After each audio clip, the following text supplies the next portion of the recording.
বিসমিল্লাহির রহমানির রহিম। সুপ্রিয় দর্শক, আমরা আজকে চলে আসছি ভাইপো আলামিনের ঘেরে।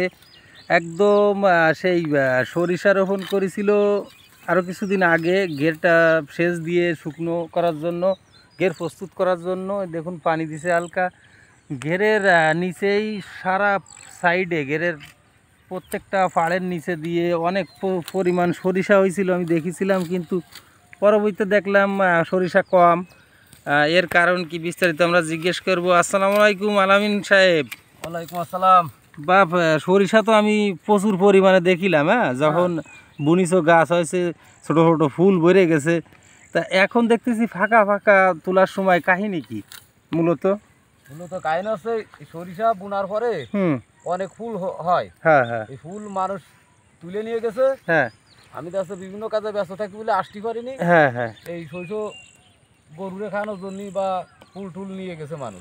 ফুল তো রান্না করে খায়, তাই তো, মাছ দিয়ে রান্না করে খায়। হ্যাঁ, এই জন্যই নিয়ে গেছে, এই জন্যই ফল আর কি কম হয়েছে।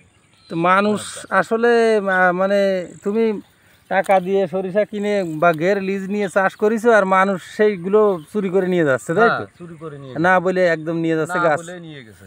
আসলে এগুলো ঠিক না। মানুষ আসলে আগের মতো নেই, মানুষ খারাপ হয়ে গেছে। মানুষ সুযোগ পেলেই চুরি চামারি করে সব নিয়ে যাচ্ছে, তাই তো? তো দর্শক, যেহেতু আমাদের বাংলাদেশ চোরের দেশ, আসলে চুরি তো থাকবেই, তাই না বাপ? চুরি থাকবে। আর সরিষা, এটা কি রাই সরিষা?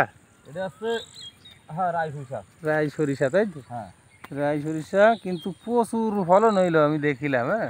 কিন্তু এই তোলার সময় দেখতেছি অল্প ফল। তো যাই হোক, মানুষের হেদায়েত হোক, আল্লাহ হেদায়েত দান করুক সকল মানুষকে। কারণ আমার কাছে হিসেবটা কি জানো বাপ? আমার কাছে হিসাব আছে, তোমার সরিষা ফুল আমি খাবো, তাই না? তোমার কাছে আমি চাইয়ে খাবো, চালি পাওয়া যাবে, চালি পাওয়া যাবে। কিন্তু যদি তারপরে তুমি না দাও, তারপরেও চুরি করা যাবে না, তাই না? তারপরে অনেকে কল্লি মাইনে নিয়ে যায় নাকি, যে চাইছে দিইনি, রাগে রাগে নিয়ে গেল, সেটা আলাদা ব্যাপার। কিন্তু না বলে সেই সরিষার ফুলগুলো এবং গাছ কাটে গরুরে খাওয়ানো, একজন মানে টাকা খরচ করে আবাদ করেছে, তার সব শেষ করে দিল। এটা মানুষের ঠিক না। মানুষের জ্ঞান আসুক, আল্লাহ তাদের হেদায়েত দান করুক, এই দোয়া কামনা করি আমরা। তো সরিষা কতগুলো হতে পারে আনুমানিক? ফুল টুল যদি না তুলতো তাহলে আছে 5 মণ সরিষা হতো। 5 মণ। আর এখন হবে না কয় মণ? 2 মণ হবে। ওই মণ 2-2.5 হয় না, অর্ধেক হবে, ওই তো। আসলে এই প্রচুর সরিষা ফুল নিয়ে গেছে এবং গাছ কেটে নিয়ে গেছে, আমি নিজেই দেখেছি। তো সেই জন্যই বলতেছি যে মানুষের আল্লাহ হেদায়েত দিক। তো দর্শক, আমরা দেখাচ্ছিলাম ভাইপো আলামিনের সরিষা চাষ পদ্ধতি। আসলে ঘেরের নিচে দিয়ে চাষ করেছিল সরিষা প্রচুর পরিমাণে। আবার ভিতরে শাক ছিল, পালং শাক, লাল শাক, ডাঁটা শাক, গিয়ে কাঞ্চন শাক, অন্যান্য শাক অনেক এই খাতে দিয়ে দিছে ফ্রি। অনেক মানুষ নিয়ে খাইছে এই জায়গাতে, আমি দেখেছি। তো তারপরে মানুষের আসলে গিলে নাই। গিলে মানে কি বাপ? লজ্জা নাই, তাই তো?